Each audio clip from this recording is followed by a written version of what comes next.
شروع اللہ کا نام لے کر جو بڑا مہربان نہایت رحم والا ہے۔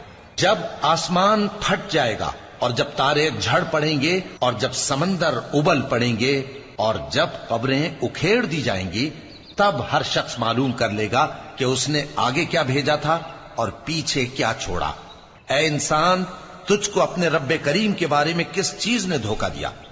وہی تو ہے جس نے تجھے بنایا، پھر تیرے اعضاء کو درست کیا اور تیری قامت کو معتدل رکھا، جس صورت میں چاہا تجھے جوڑ دیا، مگر افسوس تم لوگ جزا کو جھٹلاتے ہو، حالانکہ تم پر نگہبان مقرر ہیں، یعنی معزز کاتبین۔ جو کچھ تم کرتے ہو وہ اسے جانتے ہیں۔ بے شک نیکوکار نعمتوں کی بہشت میں ہوں گے اور بدکردار دوزخ میں، یعنی جزا کے دن اس میں داخل ہوں گے اور اس سے چھپ نہیں سکیں گے۔ اور تمہیں کیا معلوم کہ جزا کا دن کیسا ہے؟ پھر تمہیں کیا معلوم کہ جزا کا دن کیسا ہے؟